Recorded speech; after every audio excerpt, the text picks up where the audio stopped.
Welcome to the JP Podcast. I'm your host, John, and today we brought Heather back from La Casita Jardin, and she's got a nice channel there, and she's been on here plenty of times before. And Heather, welcome back to the program. Thanks for having me. I'm glad to be here. Welcome to the JP Podcast. Tom is the man. I'm just joking. Year anniversary. I'm Crystal. Share. Welcome to the JP Podcast. Welcome to the JP Podcast. Welcome to the JP Podcast. Don't forget to hit that like button, subscribe, and turn on those notifications. So basically, we were talking before we started. This is the beginning of seed starting season. She was explaining to me that there are different regions. So I'm just going to basically just leave it up to her and give it to her and let her get started with it. Let's go from there, Heather. All right. So yeah, seed starting season, of course, everybody usually around February in the country typically starts to get that beginning gardener itch. And there are definitely people who are able to start seeds early on in February, especially if they've got, heated greenhouses or have sort of like a conservatory in their house where they can maintain temperatures, they can grow things on a little bit sooner. But then there are others, such as myself, who have to wait later in the season to grow things on when the weather actually allows. And that's really how they used to do it way back before they had electric greenhouses and all of the really cool polytunnels that we see now. So I would say know your region, know your area, know where you live, get familiar with it. I know that where I am, even there are a ton of people that and I get it because I've done it. I've been there. I've done it. Where you just get the itch and you can't help it. And you go on ahead and you start seeds and then you have a really brutal temperature drop or you have ice or snow and you lose your seedlings. Yeah. That definitely happens. It's happened to all of us. There's no shame in it. But this year I've been really working on restraining myself from doing that. And I've also got things set with the way the weather pattern happened last year. There's 2 of our raised garden beds that we're not going to technically sow in. So what I mean by that is I'm just going to let whatever fruit fell in those beds germinate on their own and come up and do their own thing. I'm basically letting it go fallow and letting it do its thing. I've fed the bed, done compost, but I'm letting it just naturally do what it wants to do with the seeds that are in that bed. Real quick, not to cut you off then, starting off, what do you suggest? The reason why I'm asking this is because I hear a lot of people talking about they're going to start gardens this year. And yeah. What do you recommend for them to start off with? I mean, what is there something you should be planning now, depending on your region? You should be planning now because it takes longer, or is there a method to the madness? There is method to the madness. So you need to think of things in stages at this season. And that took a little bit of time for me to develop a rhythm with when I was first gardening. So right now, for most zones, you could go on ahead and plant early spring crops. So things that like to grow in cooler temperatures. A lettuce would be an example of that. They don't like high heat. Lettuce does not like to grow in summer. So now is the time to be growing your lettuces, your kales, shards, spinach. You could, if you have the space to do cabbages or even small cabbages, you can be growing things like brassicas and doing basically a early spring, late winter crop because they will come on in about 2 months. And they actually do a lot better when they've got some cold. So if you have any dips or any frosts, even hard frosts, if they're, a large enough plant, so we're talking a good inch up, they should be able to take a really hard freeze. And those hard freezes actually sweeten up things like the turnips, the beets, the brassicas. That's what gives them that sweet flavor that we always want, as opposed to the bitter flavor. When you have the bitter flavor, that's when you know the weather's gotten a little bit too warm for that crop. So you could go on ahead and be putting those directly seed sown. You could also do peas. There's some areas where you can grow peas, sweet peas, like shelling peas.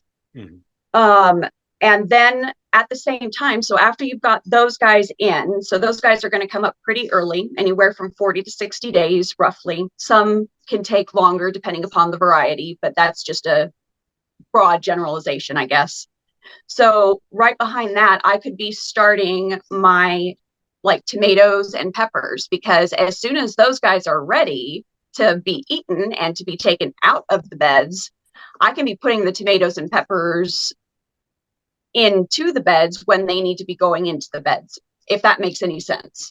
So you kind of have a staggered planting. So you're starting your stuff for summer, but you've planted stuff for yourself in the spring before the summer stuff is ready. Right. I get it. Now, do you recommend anything over another as far as like planting into the ground directly, or putting it into a raised flower bed, or putting it in pots? Is any one better than the other, or does it differ according to the region you're in?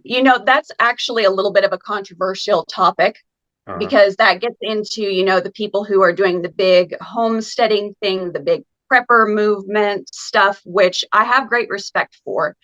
I have problems with those because they want to be sustainable, and I understand being as sustainable as you can. You should be as sustainable as you can, but you can't prep for every single eventuality, and you cannot do it all. So you have the side of the homesteading community, and I'm kind of considered fringe because I'm so urban.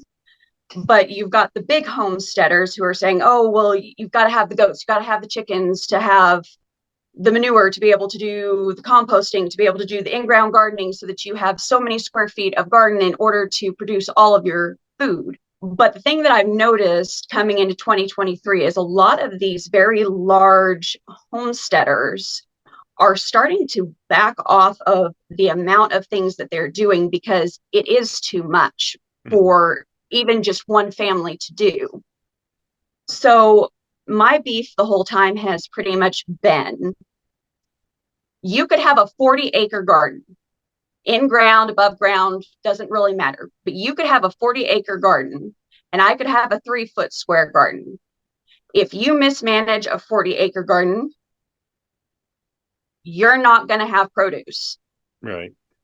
So how does having larger necessarily help? And then you have the ones that say, oh, it has to be in ground in order for it to be, the best. That's just the best thing that you can do. You got to put it in the ground. Well, what if your property is on primarily rock and you can't clear enough of the rock to be able to grow in the soil? Then you're going to be short, and you're not going to have enough for your family. So my overall takeaway when it comes to doing this is, know your property, know your capacity, and grow the most you can in the smallest amount of space as possible. Okay. Because the smaller the space, the easier it is to manage. And the better something is to manage, the more productive the plants will be. Okay. So large doesn't matter. And I think there's a very large discrepancy, because I've been mocked for the size that we are, which isn't a half bad size for being city center. But you can't grow enough food for your family. Well, currently we are up to about 70% of growing our produce and preserving it over winter.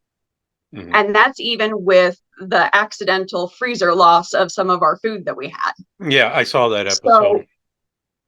So I mean, even with that, and granted, I can't physically grow all of our food that we consume. I can't grow cranberries. I don't have a marsh and a bog to be Right. able to grow cranberries. So there's things that we buy, obviously, from growers, but for the most part, we're growing up to close to 70% of the food for the household in a very small amount of space. And the good news about this is there are a lot of heirloom seed companies that are beginning to create what you call hybridized versions of plants, like a tomato, a cucumber, that are actually smaller in profile. So you can grow in smaller spaces, in smaller containers. You can do things more vertically than you have before, and they are still technically an heirloom. Many of them are what you could call open pollinated, which means that you can save the seeds off of them. Not all of them are. So you will want to check that when you go to purchase seeds that they're open pollinated. But the ability for us to be able to grow what we need in a smaller square footage is just increasing year by year because of the demand. So don't box yourself in. Okay. I guess is what I'm saying. Don't box yourself into thinking that it has to be in ground or it has to be raised beds. Grow for your space. Okay. So yeah, that makes sense then. Like I said, I did talk to somebody and they were going to, make some raised beds and they were going to start growing. And I wasn't judging. I was just wondering, what were the pluses or minuses of having something like that. But I guess it doesn't matter because it's not going to be that big. So that's what you're saying. It really doesn't matter. The only upside to growing in a container or a raised bed is that you have complete control over the soil that goes in. Mm-hmm. But at the same time, with the soil contamination issues that have hit within the last 2 years, it's not a guarantee either. So Okay. I'm just one of those, you grow the way that you need to grow where you are and just do it well. Okay, I get it. Now, I was watching today's episode, which by the time this airs would be a couple weeks ago, but you were getting into the greenhouse there, and it's already getting hot inside your greenhouse for your area there. So, but it made me think because I know the greenhouse we did, we disconnected the window because of winter. We didn't want the window popping up and breaking because it was totally everything was taken out. But gonna have to get that window connected back because you're right. It is starting to get hot in these greenhouses now. Yeah. What are you doing with your greenhouse? What do you use it for? Right now, it's going to be used primarily for seed starting. So our trend, when I had done that video, which was just a couple days ago, actually, we ended up having 3 really hard freezes right behind it. So I didn't end up seed starting when I had planned because our temperature dropped down and then we had rain on top of it. So our ambient temperature during the day, the high point of the day, was still cold enough that it would have kept the soil temperature too cool for seedlings to be able to germinate in. So you want your seedlings to be germinating ideally like 60 degrees and above for germination. So it's not been there for that, but the plan is this weekend we're going to get those seeds out there because we've trended to where we're not having those really brutal, hard 20, 30 degree drops very suddenly. So right now, obviously, I was getting a bunch of stuff cleaned out of there and gotten rid of that weren't usable. So we've been primarily stocking and getting ready for the seed starting season, because when I need to start the seeds, it's just going to be easier to have everything that I need right here so that I can get them in and get them done and into the greenhouse. So right now it's just basically dry storage for all of the supplies for the seed starting. And being ignorant to greenhouses, meaning me, is this the time where greenhouses are most effective? Is right now, like if you have a regulated greenhouse, meaning you have a heater in there and you have an exhaust fan for cooling. So Is this where greenhouses shine the most because you could actually get a jump start on everything? Yeah, it's definitely, I would say spring and then fall Okay. would be the time when they probably shine the most, because in the spring you have the ability to grow things on that you wouldn't be able to grow maybe outside just yet. So that gives you anywhere from a month to 2 months advantage, which means the plant is, further along, more mature. You're going to get fruiting or vegetables sooner, depending upon what you're growing. Hmm. And then in the fall, you start to have the temperature drops, which also affects the soil. So your soil outside is not of an ambient temperature where you can have really good germination. So you kind of have the same problem in fall that you do in spring, keeping your soil temperature so your plants can germinate. And in the fall, there's actually so many varieties that do well during the fall season, Hmm. that just enjoy having more periods of cold. So this year in particular, we will be using the greenhouse in the fall specifically for sweet peas, because I've got this thing about our sweet peas. My great grandfather could grow sweet peas like crazy. Hmm. And I don't know what he did, but he was able to put up oodles and oodles of sweet peas, and I have yet to be able to do it. And unfortunately, the family journal has been lost, so I don't know exactly what he did or what variety he used, but I've got this determination in me to have a really successful cropping this Hmm. year. So the goal is this year to use our greenhouse to start off all of our peas, because peas do like to have a nice warm soil temperature, but they actually sweeten up and do better in cold air. Uh-huh. So my goal is to get those guys started in the fall and then put out a massive amount of them once we have all of the summer crop out, because the summer crops will need to be cleared out by then. It'll just attract bugs. So it'll be the perfect, next staging point from there. But yeah, I would say the spring and the fall are the two biggest times when the greenhouse is going to shine for most people. And that includes those who are using them heated um, and cooled, depending upon zone.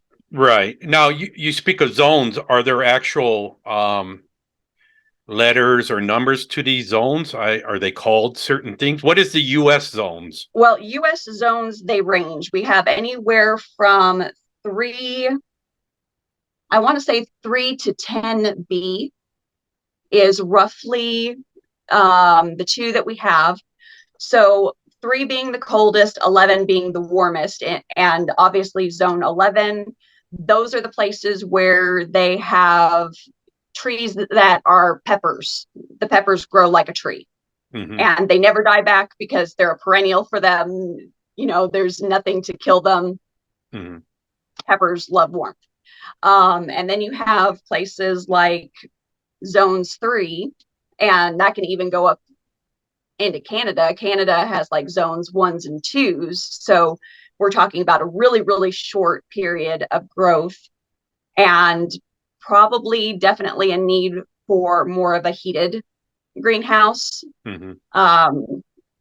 So you see a lot of the heated greenhouse and polytunnels and things in those areas, just because it will help extend their season out, because they have such a short growing season compared to the warmer climates. Oh, And then wow. the warmer climate, for the most part, you'll see buildings that are actually created more to help with the radiant heat. Hmm. So they have more of the UV covers over the top to help prevent the intense sun rays and the heat from scorching the plants. So they're having the opposite problem, where they've got so much heat that they've got to protect the plants from the sunlight and the heat.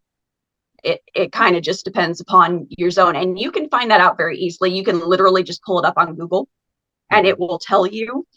Now, it's an estimate. That is one thing that I would stress, is that zonage is an estimate, and they do change the zones based on like 10-year trends. So there's places that can go from a zone 5 to a zone 6.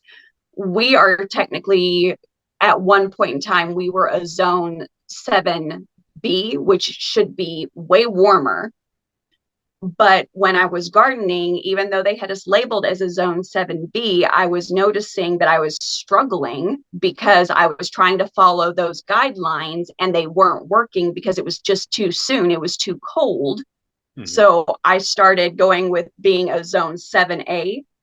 And I kind of went, okay, this works better because we're a lot cooler. So we've got a mountain region around us. So I'm surrounded by mountains. So it's just naturally cooler. There's more dense forest.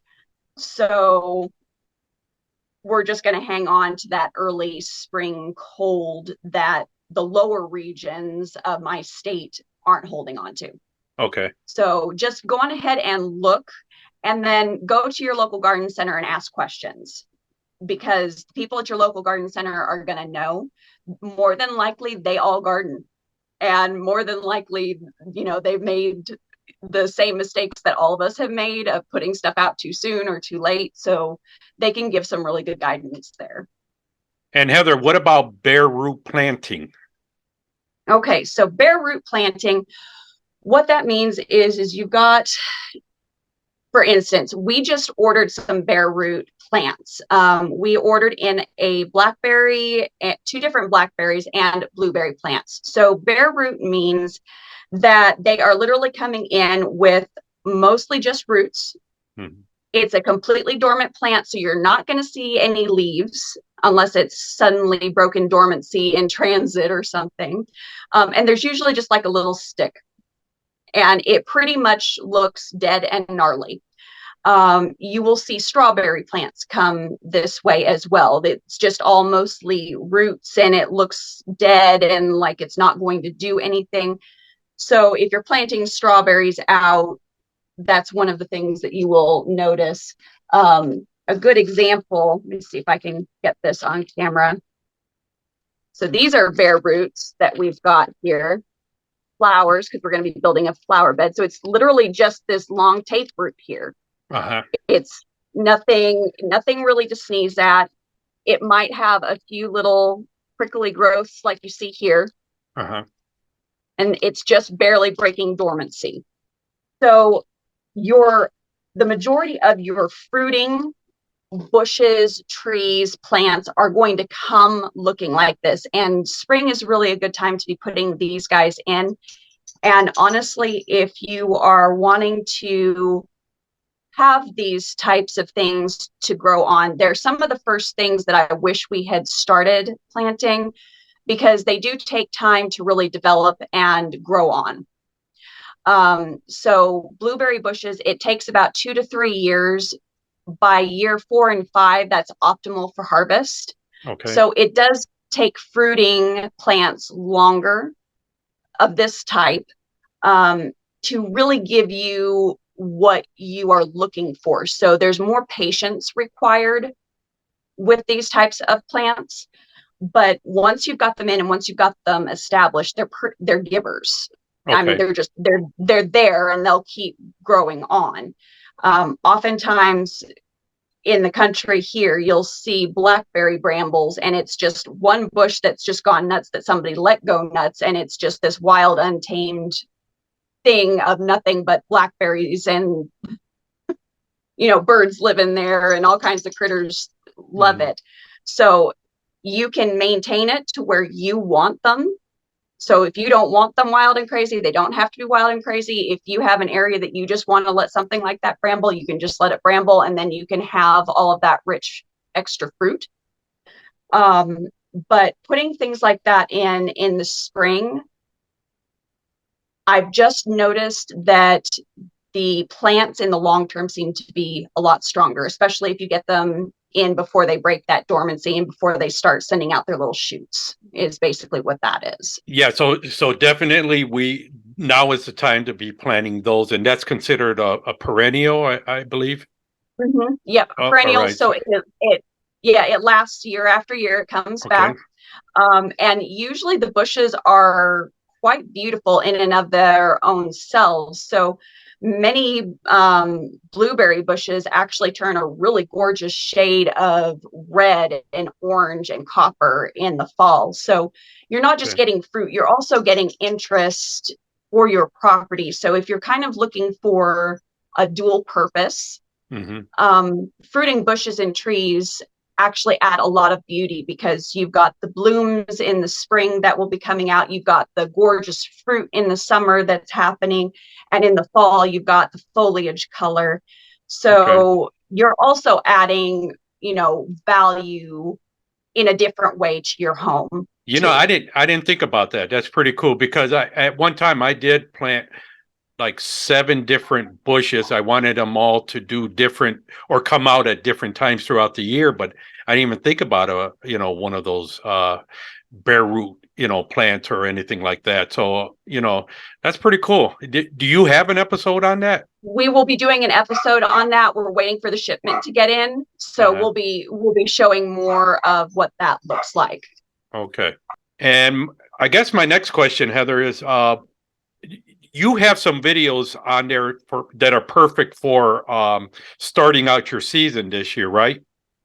Oh, yeah. Yeah. I've got a ton of videos, including some really old ones where you will have seen me actually seed starting in egg crates of all things. Okay. So going back to, really brass tack roots when I was first starting out, I started my tomatoes in I just saved the leftover egg crate after I had used it and literally started my tomato plants and my basil plants in there, and it worked out beautifully. And then there's other older videos where you'll see I've used leftover like plastic cups and poked holes in the bottom Mm-hmm. and have started seeds in those. So when it comes to, I guess, seed starting, you don't necessarily have to have all this fancy equipment in order to do it. Use what you have on hand, get creative with it. I've seen people take gallon jugs or even empty out Coke bottles and cut the tops off of the Coke bottles and use those to start their seeds in and use them as seed trays.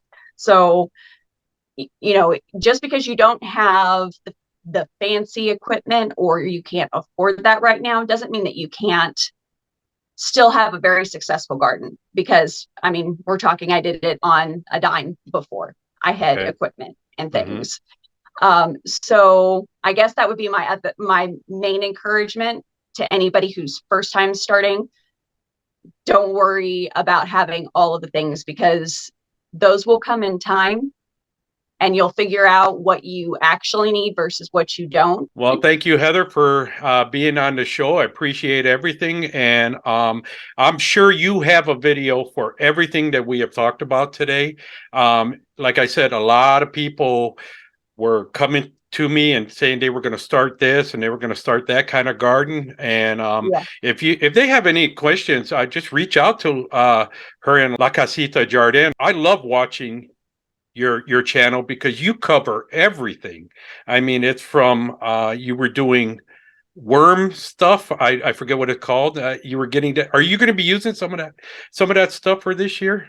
Oh, yes. You're going to be seeing more on the worm farm this year because we just expanded. We are at 8. We are finally at a total of 8 worm farms, which means that we've got enough for us and our garden to top everything off. So that is a type of really small space composting. So if you don't have a lot of space and you don't want or can't physically be out turning a compost pile like 3 or 4 times a day, because it is a lot of labor intensive work, try worm farming, because 90% of the scraps that you make in your house can go to the worm farm. You can Wow. basically feed worms anything but meat, dairy, uh, onions, and garlic. They can consume just about the bio breakdown of anything else. Wow. So, and they're really small. So you can keep Hmm. them in a really small space and you can keep only however many you need for your space. Plus, there's a variety of worms out there that you can, work with. We've kind of started to decide that we're probably going to lean more towards the night crawlers, just because they seem to be hardier for our area than the red wriggler. But there are people who swear by the red wrigglers because the red wrigglers in their area just seem to thrive better. But the red wrigglers don't seem to be coping as well with the cold and the high intense humidity heat. So there's going to be a lot of information coming to you guys on that, and you'll be seeing us incorporating that. We pretty much worm cast everything that we do. That's part of a lot of our top dressing. So you'll be seeing more on that. Obviously, we will be having a video on planting out our bare root fruiting bushes, because we're going to be working on what I've just termed Berry Ridge over there.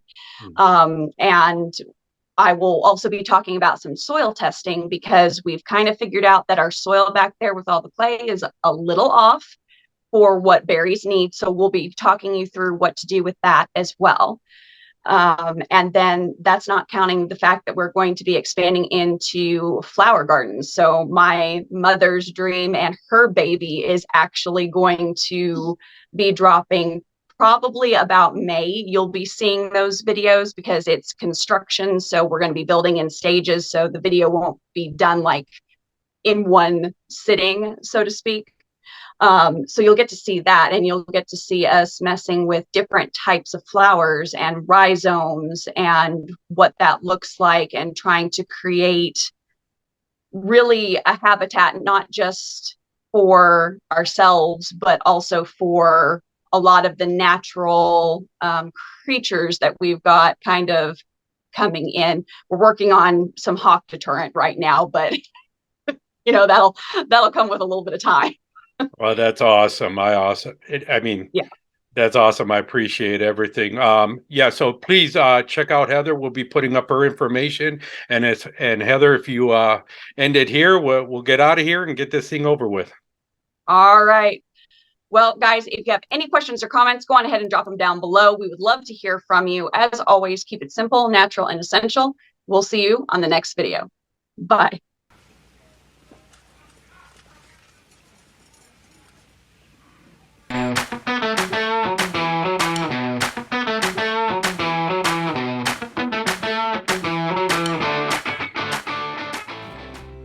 Hi, I'm Zarna, the Culinary and Hospitality Lead for Saffron Patch West. Every day, we try our best to provide the greatest possible experience.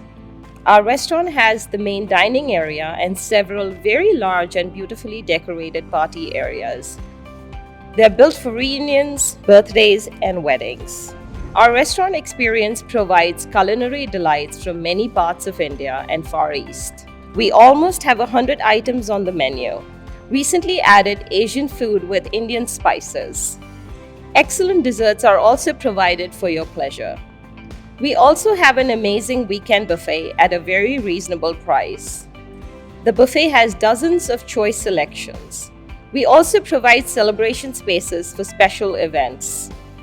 While we provide excellent food and atmosphere, we also provide a full bar for your enjoyment. There are a wide selection of beers, wines, and spirits. The bartender will happily create any cocktail that might suit your taste. The drinks are always served with a proper Indian flair. We also have a large screen video experience of music entertainment from India. The video experience has an extensive selection of music videos and the most famous and illustrious Indian cinema and television.